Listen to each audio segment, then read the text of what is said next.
Boxing King Media, powered by BYD. Promoter Izzy Asif in Coventry. I think the last time I interviewed you might have been at the end of a Sheffield show, but in Coventry, making your broadcast debut on DAZN. Yeah, we're here, live on DAZN. It's been a crazy journey. 2 years and 3 months. You were there at the first show. You've been part of the journey from the start. And yeah, we're here, live on the biggest sporting platform in the world, DAZN. Massive show. 4 belts on the line. 3 title fights on. Yeah, it's going to be a massive night for us tomorrow night. You know, you just touched on it there, you know, from day one. It's interesting. One of the things I picked up, I was looking earlier on. The first time I interviewed you was March 2022. And obviously it was an interesting interview. It was after your first show. You look a bit lighter there. You put a little bit of weight, if you don't mind me saying. Guilty. But it's interesting, like some of the stuff you said in this interview. I'll just play it to you. It's about 45 seconds. I'll just play it to you, see if you remember this. I've got to go bigger than this, haven't I? I don't know how I'm going to get bigger. Have they got an extension here somewhere? And they've got an extension.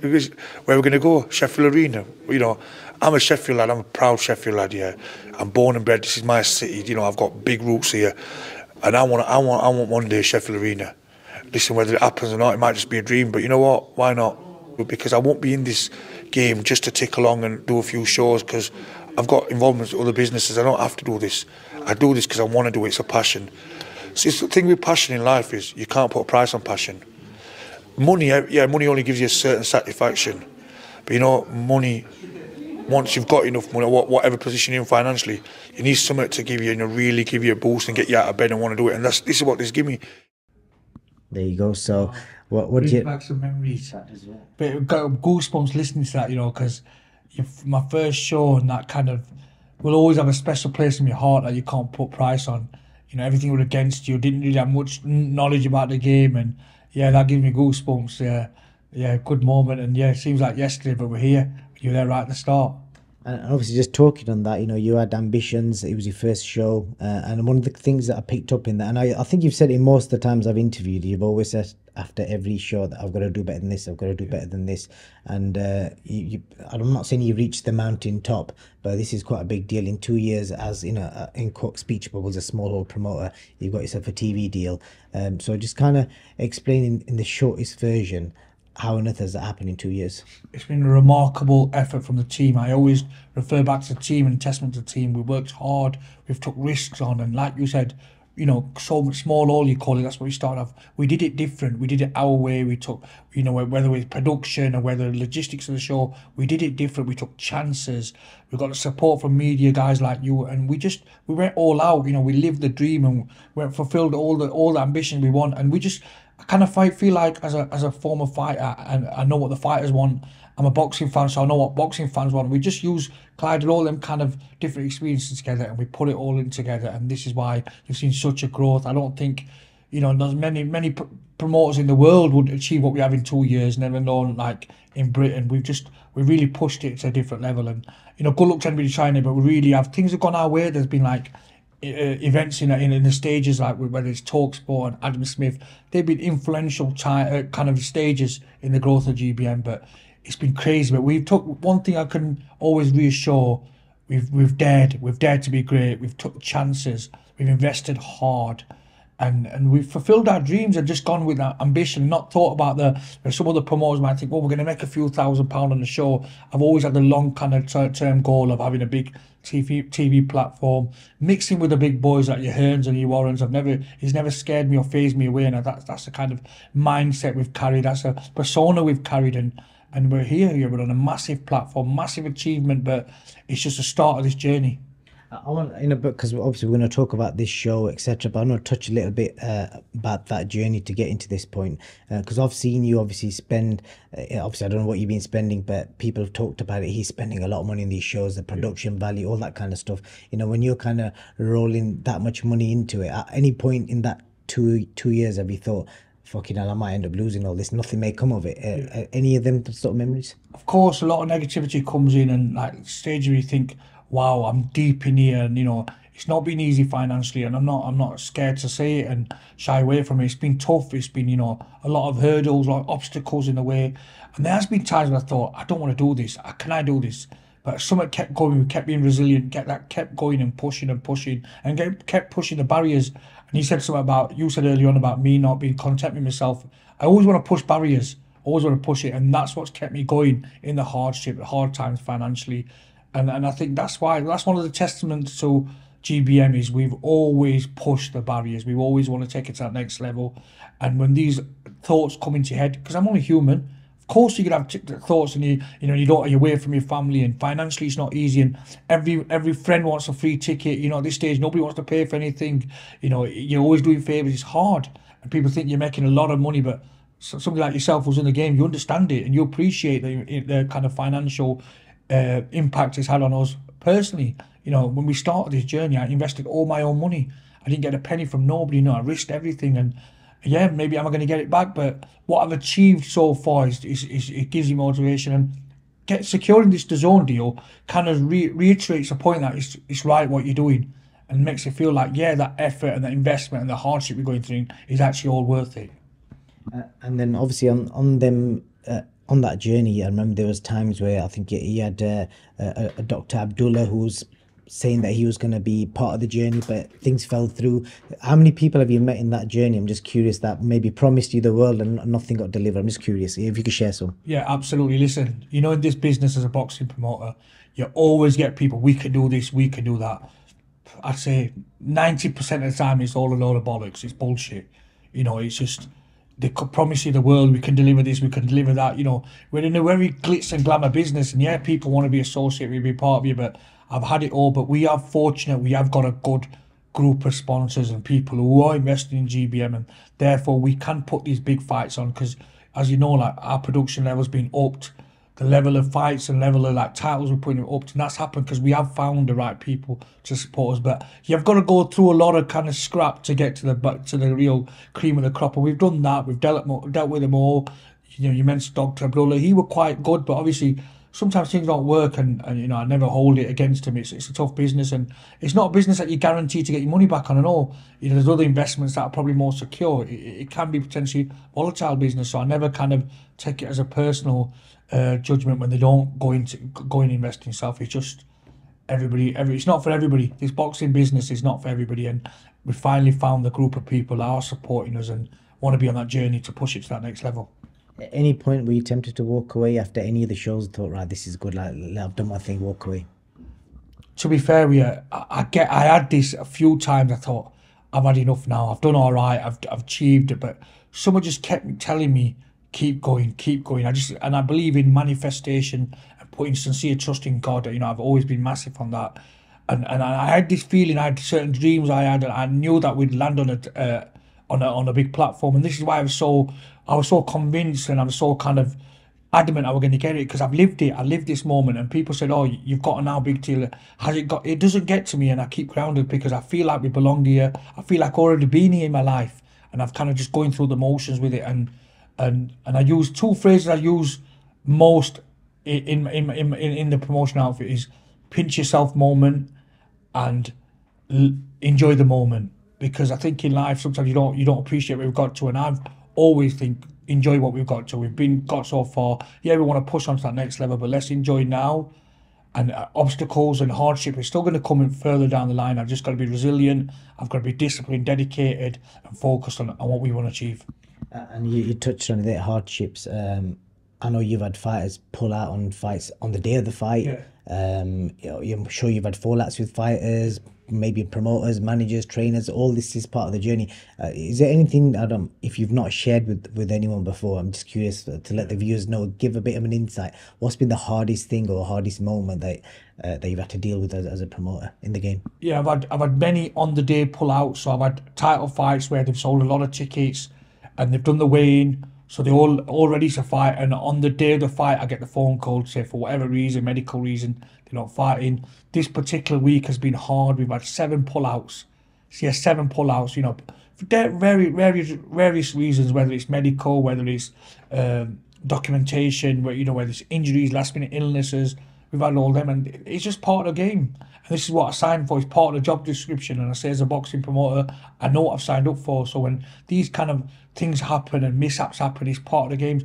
I've got a younger team, and sometimes it's stress. And I just say, relax, take it in. It's in the boxing business, and that's as simple as that. You've got to take it in stride, and I feel like I've done that well as a promoter. You know, when things like your pullouts happen, your last minute pullouts, it's sometimes hard. Financially, it's always going to be hard. But as long as we're healthy and we're good, I say we go again. What's been the hardest though? Because you've had a variety of issues. I mean, like, just to give fans a bit of an insight into the actual boxing game, pullouts. Like, what do you have to do to maybe, like, in a way, you've had to stick your neck on the line, maybe argue with someone about something? Just a bit of an insight. Yeah, I think the toughest one was Reece Small versus Martin McDonough, because in fact they were top of the bill.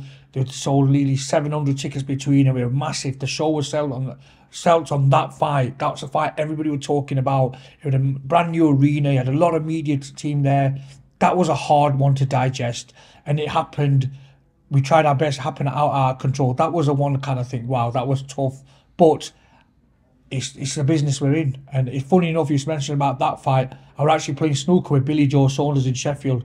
I got the phone call to say Martin McDonough's off the fight, and Billy just said, "There's nothing you can do, just carry on." So we actually carried on playing snooker, because once it's happened, it's done. And that's a true story. Billy, remember this. And I just think you can't get it too much emotionally, and because it'll kill you, this game. It's tough business, and the promoter, it's tough as a fighter, and it's tough mentally, emotionally as a promoter and all. And you've got to be able to deal with situations to make sure you're still in a good place, healthy. You know, you got your faculties, your sanity, and that's been important in this game, to keep myself it a level, because it can be a very tough business. And this is why you don't see many boxing promoters succeed, because it's a tough business in many ways, not just financially, the emotion side of it, you know, the mental side of it. It can get to you. But I feel like I've passed the test to a certain degree. But listen, I'm not getting excited. There's a long hard road ahead of me, but hopefully enjoyable one, and a successful one. Any new signings? I know, because since we last spoke, you've signed loads of fighters. Every other week I was looking at GBM sign. A lot of fighters I've not even, to be fair, heard of. And obviously they fought in your last show. Some really good talent that most people were exposed to and obviously enjoyed watching. Any more signings coming up? Yeah, listen, we've got 5 or 6 signings that we're going to announce in the next 3 or 4 weeks. Exciting signings, really talented, undefeated fighters that I believe can go to top. I can't obviously give them away yet, because we're going to get the paperwork over the line. But since we've announced this DAZN deal, my phone hasn't stopped. I can show you messages, probably 4 to 5 messages a day from different fighters up and down the country, different levels, and you know, some top level fighters and all, who I'm kind of thought, is it really happening, and approach me in potential deals. It's crazy really to say, you know, 2 years ago nobody in the country had heard of us. Fighters were not slagging me off, but didn't want to go anywhere near me. And now 2 years down the line, we signed with DAZN, one of the biggest platforms in the world, and people all over the country will want to be on a GBM show and want to be on our platform. And I'm just grateful for that position. And I keep saying this in a lot of interviews, is testament to my team, because I genuinely believe we've got one of the best boxing outfits in the country, you know, and that's including the bigger boys there. And this is why we're getting the kind of success we have. But we've got a lot of growth to do. We understand where we are. I want to just grow the stable of fighters, and there will be some big signings, there'll be some bigger signings, and this DAZN deal is just going to help us grow the stable and get the level of stable up. Could you hint anything, weights, or how good these fighters are that you're signing? Because people are going to be trying to figure out who's a free agent at the minute. We've got a exciting light heavyweight. We've got an exciting debutant who's going to be. We've got a super feather. You know, there's about 6 signings we're going to announce. The deal's nearly done, but we're going to announce them, and they're going to be boxing on a GBM card, and I'm excited. And some of these names have got mentioned to me before. You've mentioned some kids that you really think are talented, and it's happened. It's just crazy how it works, because at that stage when we spoke, it didn't happen, but now with the DAZN deal, he just made these deals so much easier for me. And yeah, we are in a great position. We are in a good position where we can actually pick who we want. And I want future world champions, and I make no secret of it. I want the big fights. I want the big titles. I'm not in this business just to tick along and just be another promoter. And DAZN have been an unbelievable deal for us, because it's not just been with DAZN. We had a conversation with their senior party, and they said, you are part of the DAZN family now. It was like Matchroom, or we promote their shows. We want to promote your shows. And like the last Matchroom show, we're crazy seeing our show being advertised. And then obviously you're going to see the AJ fight on in Dubois, and when we go then there'll be our show advertising. It's just, you know, what platform with the biggest sporting names in the world, your Joshua's, your Canelos, and Matchroom on it. You know, we're in some good company there. You definitely are, and obviously the show's on tomorrow night. People can obviously tune into the Zone app and watch it live. Last question I've got for you is I know when we did that first interview, you talked about wanting to have a world champion, and in past interviews you talked about broadcast deals. I feel like you kind of ticked a lot of these things off. So what is next? If you're going to manifest something that you want next, and maybe so I can look back at this in a year or so's time. I want world title fights. I want big world titles. I want a stadium fight. You know, I want to be on. One thing. One thing. If it's one thing, I'm going to say. What's going to be? What do you think will be next? That you definitely will happen next. We'll have a world champion, without a shadow of doubt. It'll be in a huge fight, and I love what they're doing in the Riyadh season. I know you've been a big part of that. I love it. I love seeing promoters work together. I genuinely think it's brilliant for the sport. There simply cannot be no negativity about promoters working. You've seen recently Ben Shalom in the action. I love it. I think it's great. And just on that note, we've got local promoters. Obviously, Steffi Bull, he's actually got a show on tomorrow as well. Is there any chance we could maybe see? I know we've talked about it before. I've even joked about it with Steffi for local rivalries. I know he's got some fighters. You, Ryan Rhodes, Dennis Hobson, Carl Greaves, Pat Barrett. Do you reckon we can see you guys mixing it? Of course, listen, we'll mix it with them. We'll mix it with whether it's Ben, whether it's Calla, whether it's Matchroom. Where we've got serious ambition and investment to get a group of fighters that will be up there with as good as anybody in the country. But yeah, I'm always open to work with different promoters, and I've got a good relationship with him. I don't really hold any barriers or anything that don't allow me to work with him, and I think it'll happen. Yeah, I love the 5-on-5 stuff. I love it. I love the way Matchroom and Queensby got the hype going and got everybody else going, 5 of them versus them. Who knows? It could be a GBM versus Boxer, GBM versus Wasserman. I don't know, Queensby. Who knows in next 12 months? Not yet, because we understand our stable of fighter needs to grow and experience. You've got a lot of kids on our shows who are like 8-0 and 10-0. They're going to build when they're 16, 17-0, got some serious titles. We'll be in contentions for these big fights. But yeah, it'll come all in good time. And last question off topic.